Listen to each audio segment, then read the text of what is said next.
Good morning बच्चों। आप सबका संगम ट्यूटोरियल से मैं आदित्य स्वागत करता हूं। और आज जैसा आपको पता है कि सीटेट क्या है और इसके एग्जाम पैटर्न क्या है, इसकी एलिजिबिलिटी क्या है और बाकी सारी चीजें जो भी बेसिक इन्फॉर्मेशन आपके सीटेट को लेकर के जो भी क्वेरीज वगैरह आप लोग सोचते रहते हैं वो सारी चीजों का आप यहाँ पर समाधान होने वाला है। थोड़ा देखते हैं, सीधे टॉपिक पर आते हैं और सीधे सीधे हम आपको बताते हैं जो पूरा वीडियो बना है आज 20 मिनट का 25 मिनट का जो भी बन रहा है बनेगा। और इसमें 7 खंड बटे हुए हैं और आपको कौन से सेक्शन को देखना है या फिर क्या क्या चीजें देखना है या फिर सारी चीजें देखना है। तो मैंने उन खंडों को पहले क्लियर कर दूं।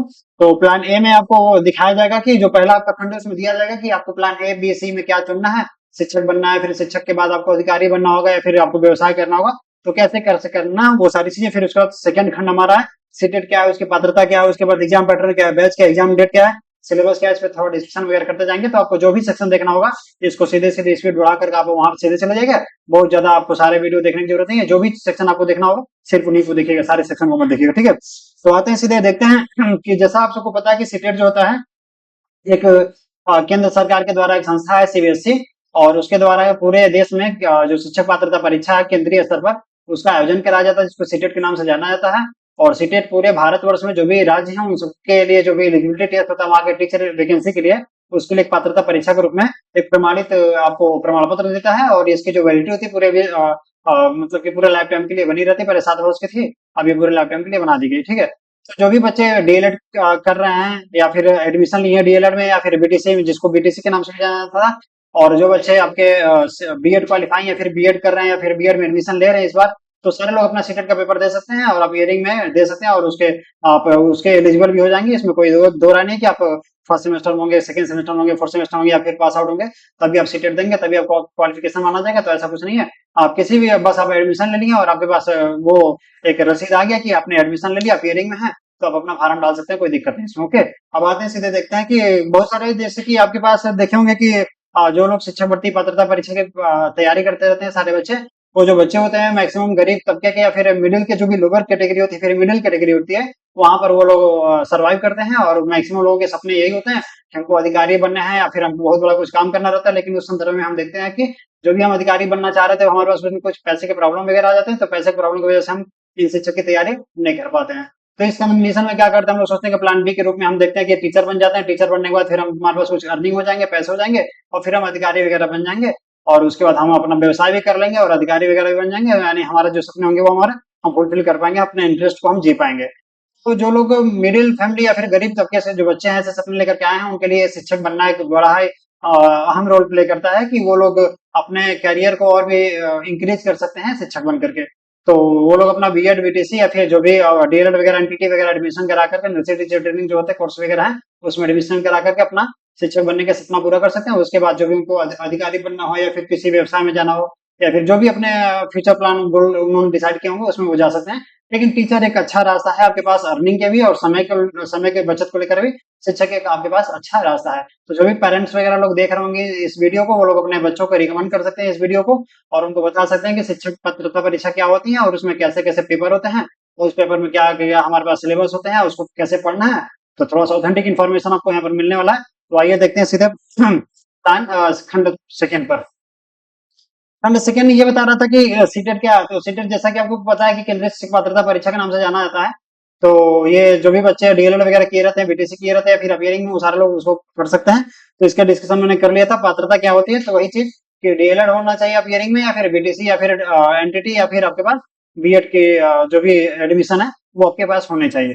तो ये 3 खंड आपके पास सीधे सीधे खत्म हो गए। चौथे पर आते हैं। सीधे सीधे इसमें दिया गया कि एग्जाम पैटर्न क्या है। एग्जाम पैटर्न में क्या होता है कि आपके पास जो सीटेट के जो पेपर होते हैं वो 150 नंबर के होते हैं। 150 नंबर में आपके तीस तीस नंबर के 5 खंड डिवाइड होते हैं, जिसमें से 30 नंबर के जो प्राइमरी वाले बच्चे होते हैं 1 से 5 तक के उनके लिए आपके पास 30 नंबर के चाइल्ड डेवलपमेंट पेडागोगी के नाम से एक पेपर होता है जिसको बाल विकास एवं शिक्षण शास्त्र के नाम से भी जाना जाता है। तो जो 30 नंबर के जो सेक्शन है इसमें 15 नंबर के आपके फैक्ट के क्वेश्चन होते हैं थोड़े बहुत, अब 15 नंबर के आपके पेडागोगी क्वेश्चन होते हैं। तो वो सारी चीजें बड़े अच्छे तरीके से जो आप पेडागोगी पढ़ते हैं जो हमसे पढ़ेंगे पेडागोगी वो सारा कवर कर सकते हैं उसमें से। अगर जो पेडागोगी अच्छे से कवर कर लेते हैं तो सारे पेपर का मिला करके चलिए 90 नंबर आपके सीधे सीधे कवर हो जाते हैं। सेकंड खंड में क्या होता है उसके जो फर्स्ट पेपर में 30 नंबर को हो गए। सेकंड जो पेपर होता है सीटेट का उसमें होता है जैसे ईवीएस के रूप में होता है। ईवीएस में क्या होता है कि वही 15 नंबर के कंटेंट होते हैं, 15 नंबर के पेडागोगी होते हैं। तो आपके पास 2 सेक्शन ऐसे बैठ जाए खत्म हो जाता है, 60 नंबर हो गए। फिर 2 लैंग्वेज के होते हैं। दो लैंग्वेज में जो होते हैं उसमें हिंदी और एक इंग्लिश और संस्कृत। तो इन तीनों में से कोई आपको दो लैंग्वेज चुनने होते हैं, आप चुन सकते हैं आपकी सुविधा के अनुसार, जिसमें आपकी एबिलिटी आपकी अच्छी है उसको आप चुन सकते हैं। तो वो भी 30-30 नंबर के होते हैं, 30 यानी 60 नंबर के दो पेपर आपको चुनने रहते हैं, दो लैंग्वेज को। 60 नंबर के हो गए, 60 नंबर के पहले हो गए, तो 120 नंबर, 30 नंबर बचते हैं आपके मैथ के लिए। तो मैथ में 15 नंबर पेडागॉजी, 15 नंबर के कंटेंट के होते हैं, वो बड़े आसान से क्वेश्चन होते हैं।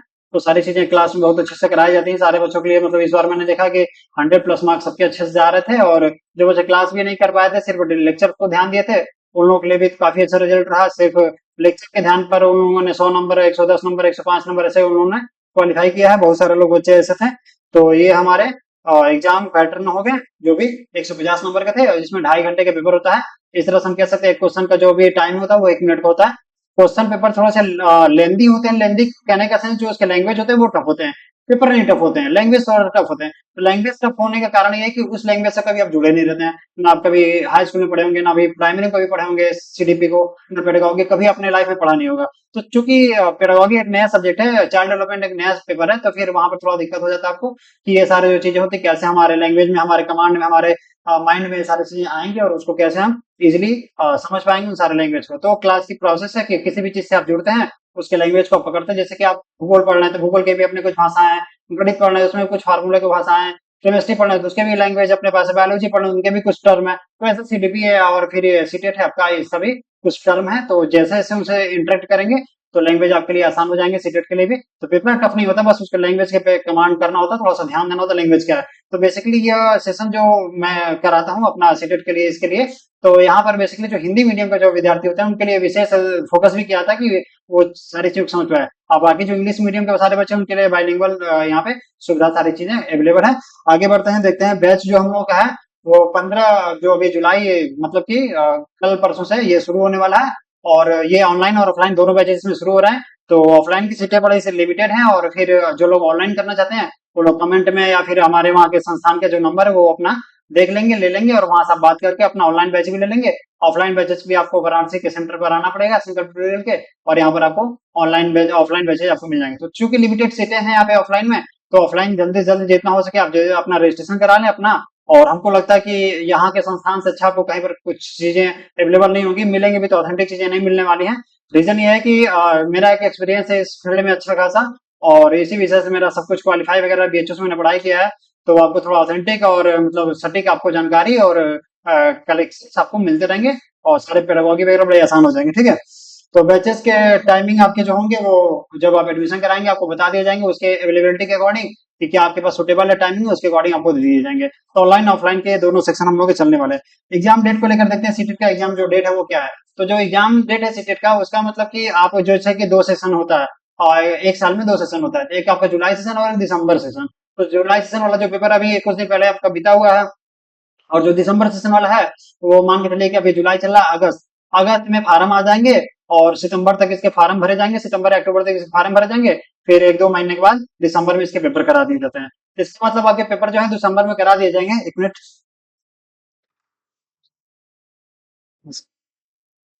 तो दिसंबर में सीटेट के पेपर करा दिए जाएंगे, तो आपको ज्यादा चिंता लेने की जरूरत नहीं है। आपके पास बहुत सारे टाइम है, 5 महीने का टाइम है, मतलब जुलाई अगस्त सितंबर अक्टूबर नवंबर दिसंबर, मतलब 5 महीने का टाइम आपके पास बहुत ज्यादा भरपूर है। तो आप अच्छे से तैयारी कर सकते हैं। यहाँ पर अच्छे से आपको सारे प्रैक्टिस सेशन और फिर सीडीपी और जो भी आपके प्री पीवाईक्यू उसको एनालिसिस वगैरह सारा अच्छे से कराया जाता है। अभी कोई भी क्वेश्चन इधर उधर नहीं जाना, सारे फैकल्टी काफी एक्सपर्ट वाले हैं यहाँ पर। तो आपको सारे सेशन यहाँ से अच्छे से करा दिए जाएंगे। एग्जाम डेट आपका दिसंबर में पड़ेगा, ओके। दिसंबर के लास्ट में मान के चलिए कि 27-28, या फिर कभी कभी एक्सटेंड होता है, बहुत ज्यादा कोई प्रॉब्लम वगैरह तो जनवरी के फर्स्ट वीक में हो जाता है, ठीक है। तो अभी तो ऑफलाइन इस बार कराया गया था, और हो सकता है नेक्स्ट सेशन भी आपका ऑफलाइन ही हो। तो संभावना ये है कि ऑफलाइन होगा उसका, ठीक है। अच्छा, आगे आते हैं हम लोग थोड़ा सा सिलेबस पर, और ये भी देखते हैं कि जो भी हम लोग पास जो सीटेट है इसके माध्यम से किन किन परीक्षाओं को आप जैसे अप्लाई कर सकते हैं। जैसे कि केंद्रीय विद्यालय संगठन है, नवोदय विद्यालय संगठन है, आर्मी पब्लिक स्कूल है, सैनिक पब्लिक स्कूल है। ये सारे जो भी आपके केंद्रीय स्तर पर जो भी आपके संस्थान है, शिक्षण संस्थान है, यहाँ पर आप अप्लाई कर सकते हैं सीटेट के थ्रू। और साथ में जो भी स्टेट वगैरह है, स्टेट के जो भी एलिजिबिलिटी टेस्ट वगैरह है उनको न देकर के सीधे सीटेट दिए रहेंगे, तो उसके आधार पर भी वहाँ के जो पात्रता परीक्षा रहती है उनको नहीं देना पड़ेगा, और वहाँ के जो शिक्षक भर्ती परीक्षा है उसको आप सीधे सीधे अपियर कर सकते हैं, यानी सीधे सीधे उसमें आप बैठ सकते हैं। तो जो स्टेट वाइज जो जो आपके पास वो होते हैं टीचिंग टीचर एलिजिबिलिटी टेस्ट होते हैं, तो वहां पर अप्लाई करेंगे तो काफी ज्यादा पैसे लग जाएंगे, समय लग जाएंगे, प्रोसेस लंबे हैं। तो सीधे सीधे आप सीटेट क्वालिफाई कर लेंगे तो सारे स्टेट में आप एलिजिबल हो जाएंगे। तो सीटेट एक अच्छा तरीका है आपके पास सारे स्टेट में अप्लाई करने का। तो सीटेट के साथ थोड़ा सा न्याय एक आपके साथ जुड़ा हुआ, ठीक है। तो ये सारे पेपर होते हैं, हरियाणा का है, बिहार का है, रीट का है, राजस्थान का है, आर्मी पब्लिक स्कूल का है, तमाम सारे संगठन वगैरह वो लोग अपना सीटेट के बेस पर अपनी परीक्षाएं, अपना जो भर्ती परीक्षा है वो लोग करते हैं। तो सीटेट एक पात्रता परीक्षा है, पात्रता परीक्षा के आधार पर भर्ती परीक्षाएं होती हैं। तो अच्छा, और एक चीज कभी कभी डाउट होता है कि सर सीटेट के मार्क्स भी इंक्लूड किए जाएंगे क्या जो भी भर्ती परीक्षा है। तो सीटेट के मार्क्स अभी कहीं पे इंक्लूड नहीं किए जा रहे थे, और शायद नई शिक्षा नीति बनी हुई है और वहां पर ऐसा प्रावधान कहीं क्लियर किया नहीं गया। तो इसका मतलब ये मान के चलिए कि जो पात्रता परीक्षा है उनके जो भी नंबर वगैरह है वो आपके परीक्षाओं में ये काउंटिंग नहीं कराएंगे। तो इसका मतलब कि आप क्वालिफाई हो जाएंगे। जैसे कि ओबीसी वाले कैंडिडेट है सेंट्रल लेवल के, तो उनको 82 मार्क्स होते हैं, और जो 19 नंबर जो पाए रहते हैं जनरल कैटेगरी में या फिर ईडब्ल्यूएस कैटेगरी में 90 मार्क्स को उनको क्वालिफिकेशन माना जाता है, ठीक है। तो आते हैं थोड़ा सा सिलेबस पर, सीटेट के सिलेबस क्या है और इसके पैटर्न वगैरह क्या है, तो फिर डिस्कशन में थोड़ा सिलेबस पे आते हैं, ओके। तो चाहे तो आप इसको स्क्रीनशॉट मार सकते हैं और फिर आगे बढ़ते हैं, ओके। चलिए, तो इसको क्लीन करते हैं हम। तो सिलेबस में डिस्कशन कर लेते हैं आपसे, ठीक है। तो जैसा कि आप सबको दिख रहा होगा कि ये आपका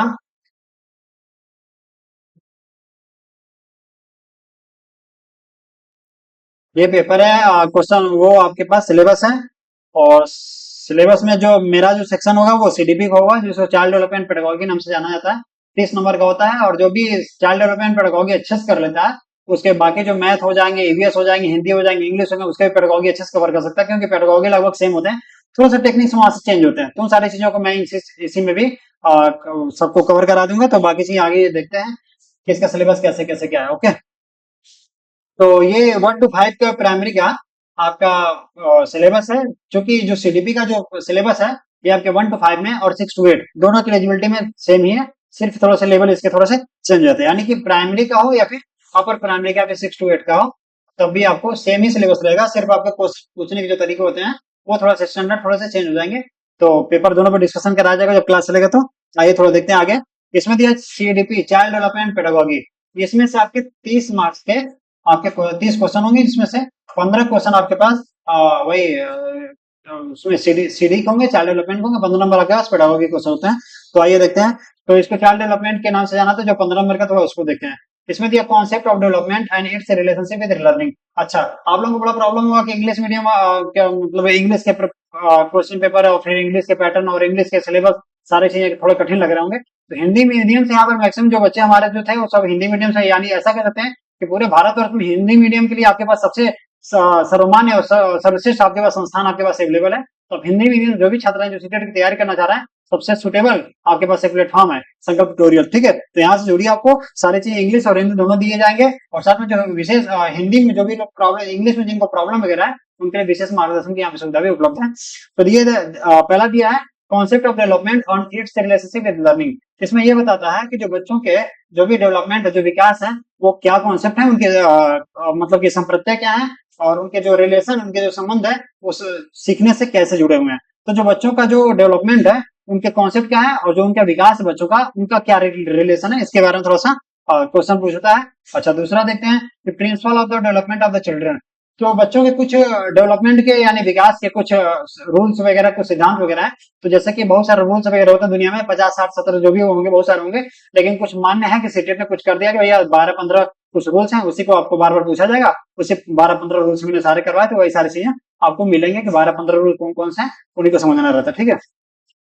फिर पूछता है कि influences of heredity and environment. कहता है कि जो डेवलपमेंट है वो कैसे कैसे आपके अनुवांशिकता और पर्यावरण के द्वारा प्रभावित होता है। जो बच्चों के साथ जो विकास है वो अनुवांशिकता और पर्यावरण का क्या उसमें प्रभाव पड़ता है, इसके बारे में कुछ क्वेश्चन वगैरह आते हैं, उसको देखा जाएगा। सोशलाइजेशन के बारे में पूछता है कि बच्चों के अंदर जब छोटे हैं, छोटे से जब बड़े हो रहे हैं, तो उसके अंदर समाजीकरण की प्रक्रिया बढ़ती चली जा रही है। तो उन प्रक्रियाओं के प्रयोग कैसे हैं और उन प्रक्रियाओं का जो क्रम है वो कैसे कैसे होता है, इसके बारे में दिया। तो जिसमें दिया कि सोशल वर्ड, सामाजिक जो आसपास के जो भी सामाजिकता है वो, फिर चिल्ड्रन जो होते हैं वो टीचर के साथ, पेरेंट के साथ, पीयर के साथ कैसे समाजीकरण की प्रक्रिया को धारण करते हैं, इसके बारे में भी थोड़ा सा सिलेबस में दिया गया है। तो इसको भी देखा जाएगा। एक है पाइगेट। पाइगेट को पियाजे के रूप में जाना जाता है। कोहलवार और वाइगोस के 3 लोग हैं। ये संज्ञान के सिद्धांत पर आधारित इन लोगों का जो सिद्धांत है, और बच्चों के संज्ञानात्मक विकास के बारे में इन्होंने बात किया है। इनके सिद्धांत के भी बारे में दिया गया, और दिया कि कंस्ट्रक्टिव संरचनावाद और क्रिटिकल पर्सपेक्टिव, और आलोचनात्मक जो भी तरीके होते हैं, सोचने के तरीके होते हैं, प्रॉब्लम सॉल्विंग वगैरह, जिनके मेथड वगैरह है, कैसे सॉल्व होंगे, तो इनकी थियरी के थ्रू उसके संदर्भ में कोरिलेट करके क्वेश्चन पूछे जाते हैं। अगला दिया है कि concept of child centred and progressive education, मतलब बाल केंद्रित जो शिक्षा है और जो प्रगतिशील शिक्षा है, इनका कॉन्सेप्ट क्या है, इनका संप्रत्यय क्या है, इनका कल्पना क्या है, इसके बारे में थोड़ा सा पूछा गया।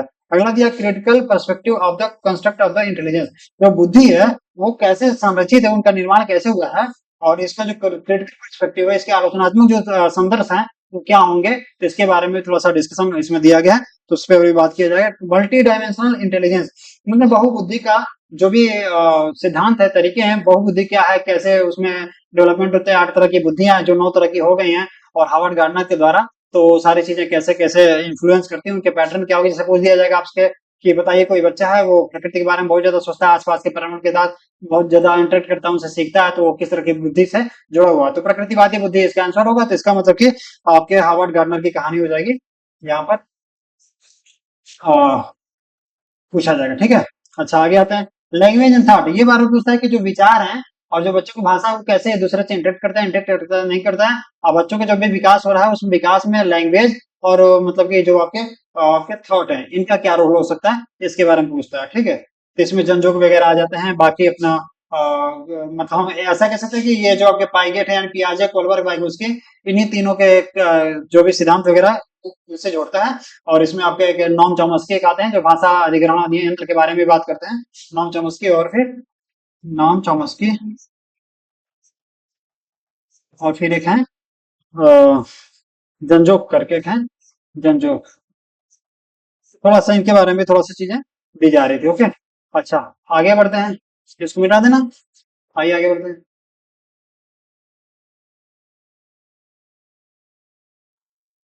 आगे दिया है gender is a social construct, gender roles, gender bias and educational practice। तो इसका मतलब ये कह रहा है कि जो भी जेंडर है, यानी दो मतलब कैटेगरी है जो उसको डिफाइन करते हैं समाज में, एक सेक्स है और एक जेंडर। सेक्स का मतलब होता है जो बायोलॉजिकल तरीके से या हेरिडिटी के थ्रू आगे बढ़ता चला आया, या फिर जो हमारी अनुवांशिकता या फिर हमारे मतलब कि शारीरिक जो विशेषताओं को इंडिकेट करता है उसको सेक्स के रूप में जाना जाता है। और जो जेंडर होता है वो सामाजिक विशेषताओं के बारे में बात करता है, ठीक है। तो जेंडर कह रहे हैं कि सामाजिक संरचना है, ठीक है। अच्छा जेंडर का रूल्स क्या है, लोग कहते हैं कि लड़के जो होते हैं वो पैंट शर्ट पहनेंगे, लड़कियां जो होती हैं अपना बाकी जो भी कपड़े वगैरह उनको परिधान वगैरह उसको पहनेंगे, तो अपना अपना एक क्राइटेरिया बटा हुआ है। तो ये कहता है कि ये तो समाज के द्वारा निर्धारित चीजें हैं और इनको तोड़ने की एक मतलब जरूरत है, और जब तक टूटेगा नहीं तब तक ये जो डिसबैलेंस है जेंडर को लेकर के, ये तब तक पूरा नहीं होगा। तो वो कहता है बच्चों में कैसे इसको डेवलप करेंगे कि बच्चों के मन में जेंडर और सेक्स को लेकर कंफ्यूजन वगैरह ना हो, ठीक है।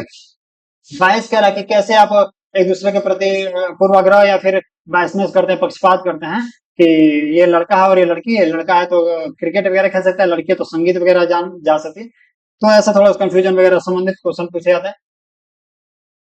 एजुकेशनल प्रैक्टिस के बारे में बोल रहा है कि जो भी बच्चे होते हैं उनके जो भी जो जेंडर को लेकर कॉन्सेप्ट होते हैं उनको कैसे एजुकेशन के रूप में सही करेंगे और उनको किस प्रकार की शिक्षा देंगे, तो उनके माइंड में जो भी जेंडर को लेकर के प्रॉब्लम वगैरह है वो चीजें आएंगी नहीं आएंगी, इसके बारे में थोड़ा सा पूछा गया, ठीक है।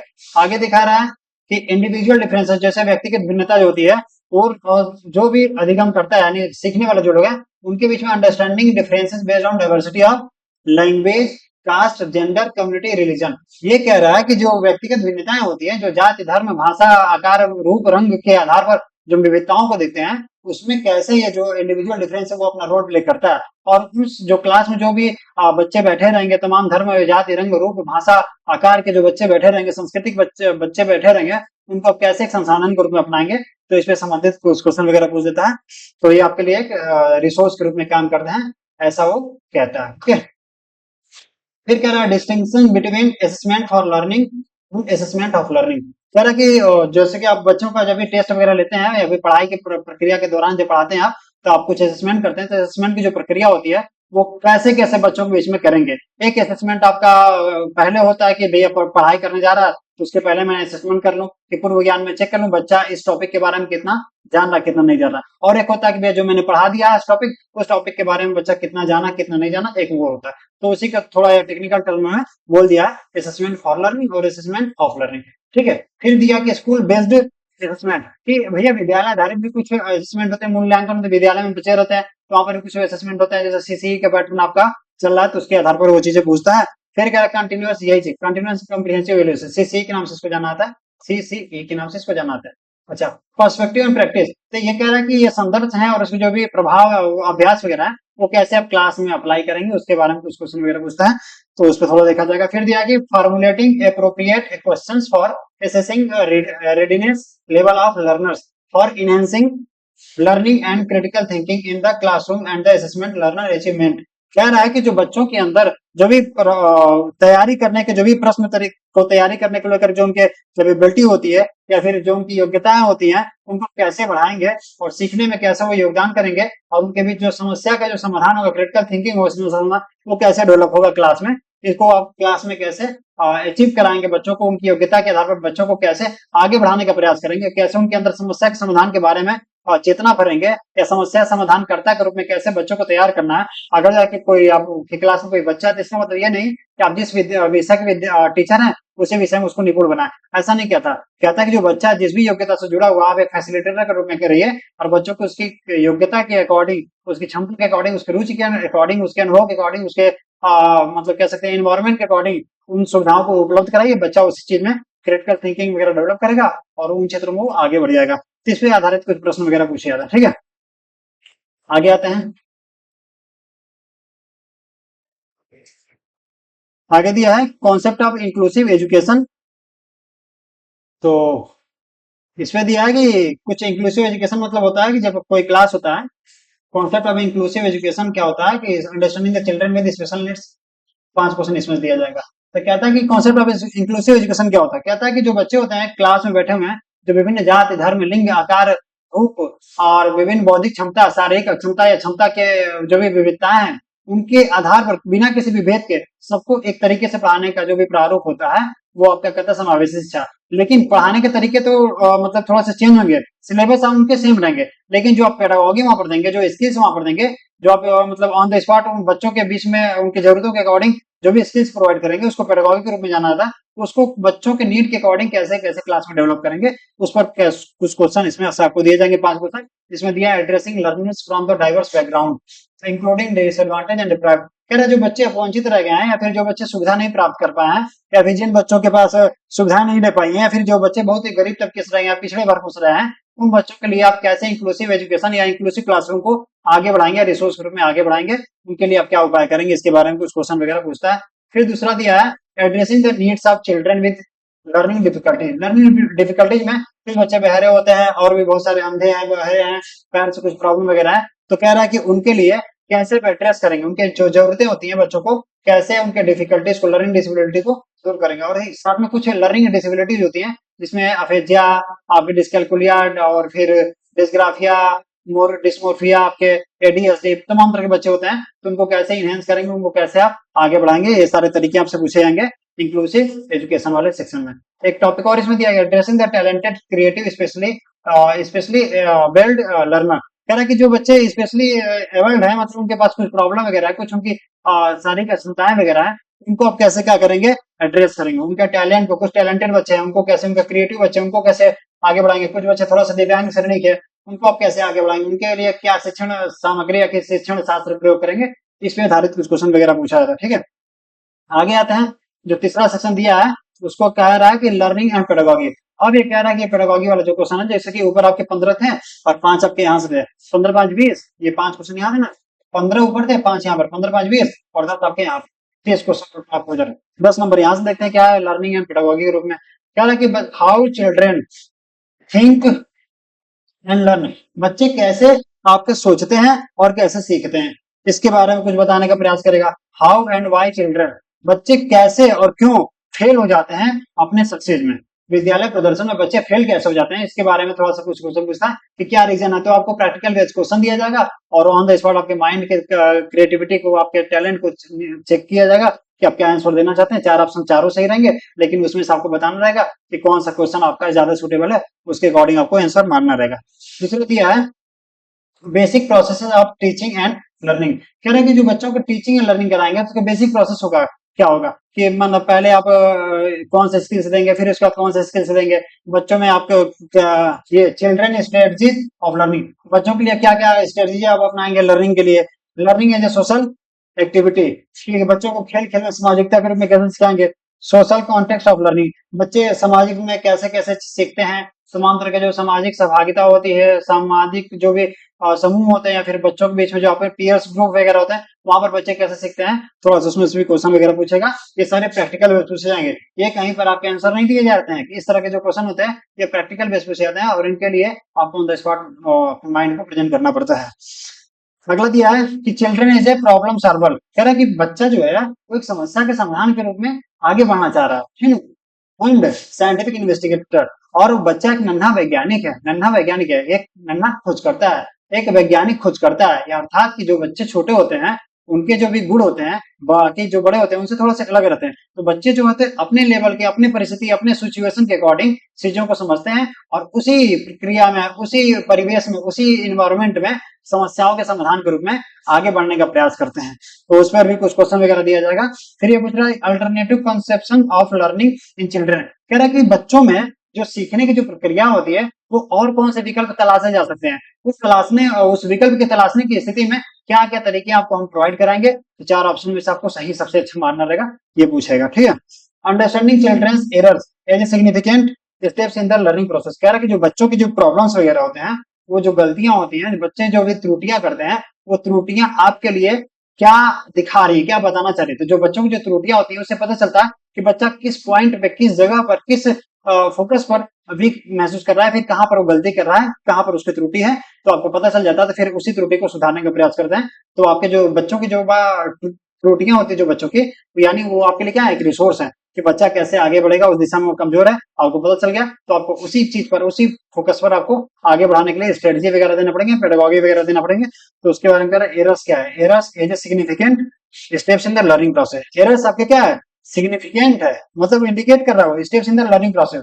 आपके लर्निंग प्रोसेस, बच्चे के लर्निंग प्रोसेस में एरर क्या कर रहा है, सिग्निफिकेंट रोल प्ले कर रहा है, अच्छा रोल प्ले कर रहा है, वो बता रहा है भैया एरर करने दीजिए, करेंगे तभी तो आप बच्चों को बताएंगे कि यहाँ पे उसकी कमी थी, यहाँ उसकी कमी थी, यहाँ उसकी कमी थी। अच्छा कोई बच्चा कक्षा 5 पढ़ रहा था, आप पढ़ा रहे हैं, पढ़ाते पढ़ाते बच्चे को कक्षा 6 में भेज दिए, बच्चे के जो एरर्स हैं उसका कॉपी के इवेल्युएशन किया गया सीसीई के थ्रू।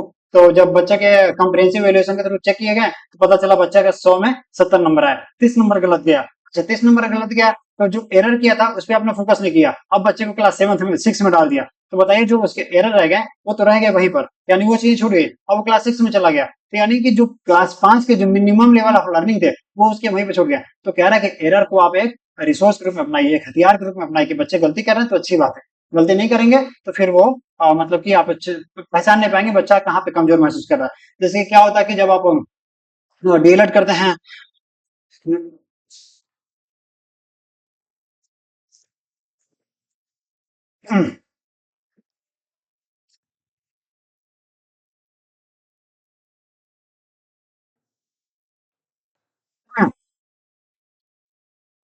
तो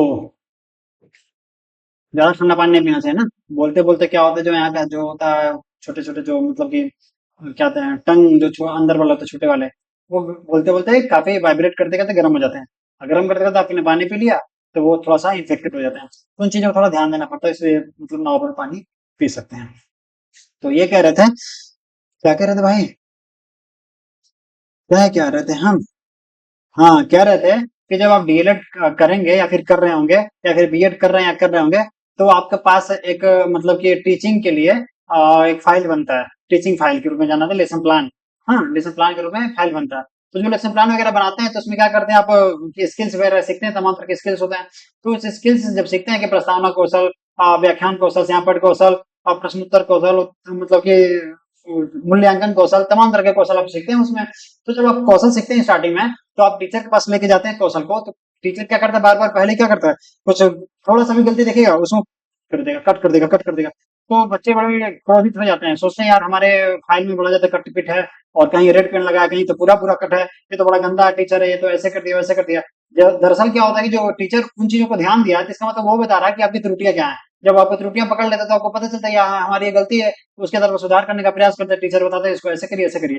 तो जो आपकी त्रुटियां होती हैं, तो त्रुटियां आपके सुधार में काफी अच्छा रोल प्ले करती हैं। इसके बारे में क्वेश्चन वगैरह दिए बच्चों के लेवल पर, ठीक है। आगे आता है कॉग्निशन एंड इमोशन, झंझों वाली कहानी यहाँ पर भी आ जाएगी। झंझों की तो झंझों कहते थे कॉग्निशन इमोशन, कोई रोल वगैरह नहीं है, दोनों अलग अलग चीजें हैं। लेकिन सामान्य तौर पर हम देखते हैं कि जो भी आपके पास कॉग्निशन मतलब संज्ञान है, और जो आपके संवेग है, संवेग मतलब कि इमोशन का मतलब होता है भाव। तो जो साइकोलॉजी होता है उसका अपना एक टर्म है, मैंने कहा था बायो का, मैथ का, इंग्लिश का, साइंस का, केमिस्ट्री का, फिजिक्स का, सबका अपना एक वर्ड टर्म है। तो वहां पर भी एक इमोशन का मतलब होता है संवेग, इसमें सीडीपी में और पूरे स्टेट में। तो संवेग का मतलब होता है जो हमारे भाव होते हैं। तो कह रहे हैं भाव और जो संज्ञान है, संज्ञान तो ज्ञान का थोड़ा सा अच्छे से लेवल, उससे ऊपर का लेवल होता है। तो जो हमारे पास ज्ञान है, संज्ञान है, और जो हमारे पास भाव है, इन दोनों में संबंध होता कि नहीं होता? तो भाई जाहिर सी बात होती है कि जो बच्चे होते हैं, अगर उनके भाव अच्छे हैं, मनस्थिति अच्छी है, घर से आए हैं, पता चला कि मम्मी पापा आपस में झगड़ा नहीं किए हैं, बच्चा या फिर झगड़ा करके देख करके आ रहा है, झगड़ा हो रहा है घर पे, स्कूल में आया तो उसका माइंड डिस्टर्ब रहता है। तो ऐसी स्थिति में वो उसका जो लर्निंग होगा वो इफेक्टिव हो जाता है, प्रभाव मतलब उस पर पड़ जाता है कि भैया उसकी मनस्थिति अच्छी नहीं थी। तो कहता है जो भाव होते हैं, जो संज्ञान होते हैं, उसमें आपस में संबंध है कि नहीं है, स्वाभाविक सी प्रक्रिया की रहता है, जुड़ा रहता है। फिर क्या मोटिवेशन एंड लर्निंग, कह रहे जो लर्निंग है वो मोटिवेशन कैसे जुड़ा होता है? दो तरह के मोटिवेशन की बात करता है वो, एक इंटरनल और एक एक्सटर्नल। तो इंटरनल मोटिवेशन जो होता है, जो बच्चा होता है उसको लंबे समय तक कार्य करने के लिए प्रेरित करता रहता है, और उसमें बच्चा अपने इंटरेस्ट के अकॉर्डिंग मोटिवेटेड होता रहता है। एक्सटर्नल में क्या होता है, बच्चा कहीं बाहर की चीजों को देख करके अपने अंदर एक एक्सटर्नल मोटिवेशन लेकर के आता है, और थोड़ी थोड़ी समय पे कभी कभी शांत भी हो जाता है वो मोटिवेशन। तो वहां पर फिर उसको रिचार्ज करना पड़ता है। लेकिन इंटरनल मोटिवेशन उसको क्या करता है, अंदर से हमेशा मोटिवेटेड करता रहता है, उस चीज के लिए बना रहता है। जैसे कि आपको मान लीजिए टीचर बनना है, तो अगल बगल कहीं आपने देख लिया कि भैया फलाना फलाना फलाना, उनके घर पे लड़कियां लड़का दहेजों मिल गई, वो लहू हो गए, चाहे मतलब कि तमाम तरह की गतिविधियां चली रही कि डिमांड है तमाम तरह के। लड़की भी सोचती थी कि भाई टीचर बन जाएंगे तो कोई दहेज नहीं मांग पाएगा। लड़का भी सोचता है मतलब टीचर बन जाएंगे तो फिर मतलब कि अपने स्तर का अपने तैयारी करके आगे बढ़ जाएंगे। तो सबका अपना अपना तरीका होता है कि भैया मोटिवेशन के कैसे तरीके आते हैं। इंटरनल एक्सटर्नल दोनों मैटर करते हैं। तो इंटरनल आपके पास एक रहना चाहिए कोई ना कोई एक तरीका, और एक्सटर्नल का भी उसमें प्रभाव वगैरह पड़ता है, थोड़ा बहुत पड़ता है, ठीक है। फिर कह रहा है कि factors contributing to learning, personal and environment. कह रहा है कि जो फैक्टर्स जो होते हैं, जो भी कारक वगैरह हैं, जो लर्निंग के में आगे बढ़ाने हैं, पर्सनल और इन्वायरमेंटल दो तरह के कारक हैं। एक कहता है व्यक्तिगत और एक होता है वातावरणीय। तो दो कारक हैं आपके लर्निंग में, जो भी कंट्रीब्यूट कर रहे हैं, आपके योगदान कर रहे हैं, कि दो कारक हैं कि आपको कैसे आगे बढ़ना, कैसे आगे नहीं बढ़ना। मतलब पर्सनल एक व्यक्तिगत तरीके से कारक प्रभावित करता है फैक्टर्स, और एक है इन्वायरमेंटल तरीके से। इन्वायरमेंटल कारक क्या है, व्यक्तिगत कारक क्या है आपके सीखने में, उनके बारे में थोड़ा पूछता है। तो यही सारी चीजें हैं, और भी कोई क्वेश्चन तो नहीं लग रहा है? तो मैं थोड़ा सेक्शन आ गया, तो मैथ की कहानी छोड़िए। ये तो आपके टोटल मतलब कि 30 नंबर के थे। अगर जो आप सीडीपी अच्छे से कर लेते हैं तो इसका मतलब आप बाकी सब्जेक्ट की पेडागोगी भी बड़े अच्छे से कर पाएंगे, क्योंकि यहाँ का जो सीडीपी चलता है वो काफी अच्छे स्टैंडर्ड का चलेगा, और आपको पूरे पेडागोगी ऐसे पढ़ाए जाएंगे, मतलब सारे सब्जेक्ट में सारी चीजें काम आ जाएंगे। साथ में आपको यहाँ पर और भी चीजें मिलेंगी इस कोचिंग में, कि साथ में आपको जो प्रैक्टिस सेट होंगे उसको कराए जाएंगे, आपके जो भी कोर्स हो जाएंगे सिलेबस कंप्लीट करा दिए जाएंगे, उसको रिवीजन कराए जाएंगे। साथ में आपको ऑनलाइन ऑफलाइन बैचेस दोनों आपको मिल रहे हैं। मटेरियल कंटेंट भी आपको दिए जाएंगे यहाँ से प्रिंटेड, वो भी दिए जाएंगे। साथ में आपको जो लेक्चर हमारे मिलेंगे तो मिलेंगे मिलेंगे। आप कभी भी ऑन द स्पॉट कॉल करके भी पूछ कर सको, प्रॉब्लम अगर आपको लाइफ में आती है, या फिर मतलब किसी चीज को लेकर, टीचिंग वैकेंसी को लेकर, या फिर आपके सिलेबस में, या फिर आपके कंटेंट में कोई प्रॉब्लम वगैरह आती है, तो ऑन द स्पॉट आप कॉल करके पूछ सकते हैं सीधे टीचर से। दूसरा चीज ये भी है कि साथ में आकर जैसे मान लिया कि आपको सीटेट की पढ़ाई कर रहे हैं और आपको एस्टेट के बैच में भी जाना है, तो स्टेट के बैच में जब आप जाते हैं तो आपको लगता है यार हम एक बार सीटेट लिए एक बार स्टेट लेंगे, तो दोनों अलग अलग बैच होंगे। तो ऐसा नहीं करना, जिनका सीटेट ऑलरेडी रहता है उनके लिए फीस वगैरह कुछ कम करके स्टेट वाले बैच में आप करा सकते हैं। तो कुछ बच्चे ऐसे होंगे जो सीटेट भी देना चाह रहे होंगे और स्टेट भी देना चाह रहे हो, कंबाइन बैच में वो लोग अपना एडमिशन ले सकते हैं, दोनों बैच को पढ़ सकते हैं, और इसकी वैलिडिटी लगभग लंबी होती है, ठीक है। तो कहने का मतलब ये है कि जो भी सीटेट है, आप मतलब की तैयारी अब लग जाइए, और ज्यादा नहीं, 4 महीने आपके पास बचे हुए हैं। इन 4 महीनों में आपको अच्छे से लग जाना है, और उसके लिए मेहनत करना है। और मेहनत के अलावा मैंने मतलब बहुत सारे ऐसे चीजों को सुना जाता है कि सबके पास एक ही तरीका है कि मेहनत के अलावा कोई विकल्प नहीं है। तो वाकई में मेहनत के अलावा कोई और विकल्प होता भी नहीं है, और ना ही कभी होने वाला है। आपको मेहनत करना पड़ेगा, करना पड़ेगा, बस करना पड़ेगा, मेहनत ही करना पड़ेगा, और कोई विकल्प नहीं है। बाकी एक टीचर आपको क्या कर सकता है, यही कर सकता है कि भाई जो मेहनत करने के आपके जो तरीके होंगे उसको मिनिमाइज कर सकता है, उसको थोड़ा सा शॉर्ट कर सकता है, इसके फोल्डिंग दे सकता है। तो टीचर और कोचिंग संस्थानों का यही काम होता है, जिन कामों को आप 6 महीने में करेंगे, और कोचिंग संस्थानों में आपको 1 महीने 1.5 महीने में वो चीजें उपलब्ध हो जाएंगी कम समय में। आप अच्छा तरीका आप, क्योंकि टीचर के पास एक अच्छा एक्सपीरियंस होता है पीवाईक्यू को लेकर के। तो यहाँ पर एक चीज और भी है कि आपके पास पीवाईक्यू डिस्कशन अच्छे से होते हैं, सारे पेपर आपको जो भी 2011 सीटेट चल रहे हैं सारे चीजों का डिस्कशन, और फिर उसकी पीवाईक्यू एनालिसिस अच्छे से कराया जाता है। तो इसके पहले भी और भी सारे वीडियो बने हुए हैं, और उसको भी आप थोड़ा देख लीजिएगा। सीटेट के पेपर जो भी जुलाई 2007 का 2024 का जो भी पेपर हुआ सीटेट का, पेपर 1 और पेपर 2 के नाम से, उसके भी डिस्कशन अच्छे से पड़े हुए हैं। जो लोग सीटेट की तैयारी कर रहे होंगे या फिर करना चाह रहे होंगे, उस पेपर को जरूर देख लेंगे, क्योंकि वहां पर अच्छे से एनालिसिस किया गया। ठीक है, बाकी इस चीज को आप बाकी अपने दोस्तों ग्रुप या फिर अपने जो भी स्कूल वगैरह जो ग्रुप वगैरह वहां शेयर कर दीजिए। पेरेंट्स से भी एक रिक्वेस्ट है कि वो भी अपने बच्चों के ये जो वीडियो है उसको शेयर कर देंगे, ताकि उनको भी इन्फॉर्मेशन मिल जाए कि कुछ सेक्शन वगैरह कुछ ऐसे सारी चीजें हैं जो ऑथेंटिक है, जो आपके कोचिंग में यहाँ पर उपलब्ध कराई जा रही है, बाकी कहीं मिलने वाला नहीं, इसकी गारंटी हम दे रहे हैं। सब जगह आपको लेट लतीफी और बाकी चीजें टाल नोटिफिकेशन किया जाएगा, जैसे यूट्यूब पर लोग आ जाते हैं और बाकी चीजों को करते रहते हैं, और कुछ बताते नहीं कि क्या कौन से सेक्शन में क्या है क्या नहीं, और शुरू से स्टार्ट करते हैं, लास्ट में जाकर किसी चीज को बताते हैं। तो ये सारी प्रक्रियाओं से दूर रहिएगा, यहाँ पे ऑन द स्पॉट सारी चीजें और टू दी पॉइंट मिलने वाली है, इसके लिए आप थोड़ा सा निश्चिंत रहिए। ठीक है, ठीक है, धन्यवाद आप सबका आदित्य तरफ से। और फिर इस वीडियो को थोड़ा शेयर कर दीजिएगा, एक ये request. Okay, bye, take care.